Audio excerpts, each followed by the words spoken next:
Hey, Brad, how much confidence does it give some of the younger guys like Shemi and Carson to step up big in a game like this tonight? Well, I think especially Carson. I mean, he's had last year it was just hard to get minutes on that team. We were so deep at the wing and so interchangeable with that group that even when there were minutes available, you didn't want to play small. You wanted to play more versatile. But he just kind of stayed with it, and he's had a really good couple of months. And I thought his opportunities showed up a couple of weeks ago in a game.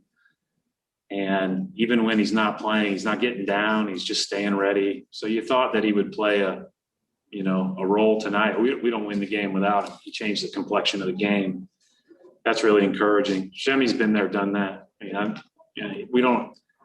he doesn't get a lot of attention for what he does, but it's not the easiest role in the world to be subbed in with 32 seconds left and guard Kawhi Leonard one-on-one. And, in a week's time, he's on LeBron at the end of the game and Kawhi at the end of the game. That's how teams work, right? And that's why we don't need everybody to put on a cape. We just need everybody to do their job well. And both those guys did that. Mark Murphy. Hey, Brad, heading into that third quarter, just how much did you guys have to ramp up your defense? We changed coverages. I mean, we couldn't guard them in our traditional stuff. We were late to shooters and getting spread out all over the place. So we had to change and switch a lot more and do that stuff. And guys did a good job communicating when posts rolled. We did a good job team rebounding. Got beat on the glass a couple times, but not as much as you'd think.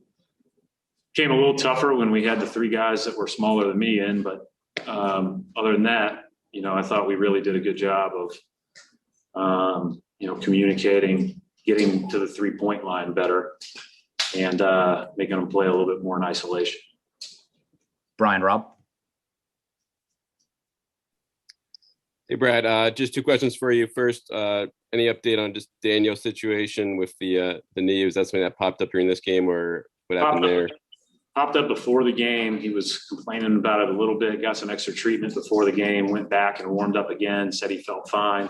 I didn't think he looked good in the first stint, put him back in the second, certainly thought he was a step slow. He did not feel good. And so at halftime, it made sense for him to stop. I don't think it's anything big. He sat on a couple of occasions last year for the same thing. But this stretch is, insane. So we have to just make sure we're smart about all of these guys, but certainly high minute players. And then just your thoughts on Kemba's fourth quarter there. I know obviously it was a slow start for him in the first half, but just his feel and just finding his spots in that stretch, especially in that last shot, 30 seconds left on the steal. Yeah, he was terrific. He was really terrific the whole time. I thought, he was good on the ball. He was good off the ball. Even the shots he missed in the first half, he was getting to his spots. So, and then defensively, I thought he really fought. He got in there and tapped some balls and kept some balls alive and rebounds. So, but he's a competitor. I think that sometimes guys like him, they see that other guys are out and, it's almost take it as a bigger challenge. So you kind of saw that tonight. Gary Washburn. Hey, Brad, two things. One, your evaluation of how Peyton did first game back in 2 weeks. And secondly, the fourth quarter execution, and you hit your free throws, you're able to kind of match them basket for basket and not kind of get too down when Williams and Kawhi were hitting buckets. Yeah, I mean, good teams make runs. I mean, there's always going to be a back and forth. The one thing I don't think we can do, obviously, you sitting up here after every game and you're answering questions about, basically why you won or why you lost. What you can't do from our standpoint, coaching wise, is, objectively worry about whether the ball goes in or not. Sometimes you make them, sometimes you don't. It's, are you getting good ones, and are you trying to challenge them as hard as you can? And they made a couple tough ones that we challenged really well in that stretch. And so, and one of the tough parts about switching so much was Lou Williams got a couple matchups and got to his spot. So those are things that are difficult, but good teams make runs. And our margin is such, Gary, and we've talked about it. We're just going to play a lot of close games. So just got to get used to doing our best in those moments. Matt Valtor. Brad, you started the three big guys at the beginning of the game. What were you hoping to get out of that, and what was your evaluation of what you saw?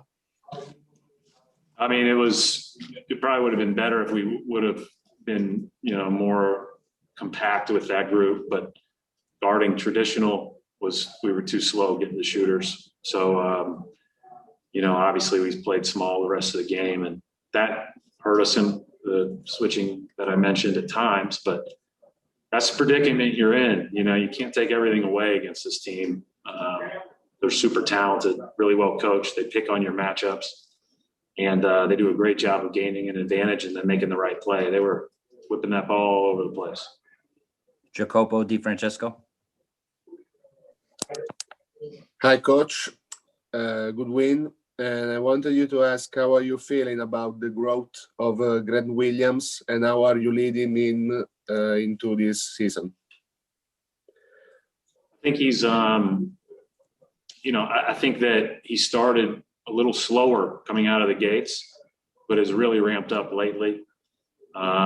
He's a guy that, we think when we come into a game, he knows what the other team's trying to accomplish. He works hard to prepare himself.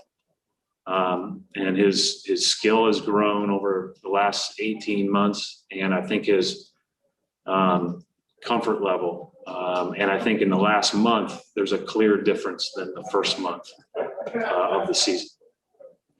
Final question for Coach. We'll go to Gary Washburn. Hey, Brad, I just forgot to the Peyton. How did you feel he did? Oh, I'm sorry. Yeah. No, it's okay.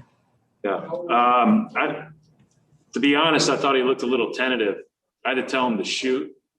So the very next time he touched the ball, he jacked one right in front of me. And he made it.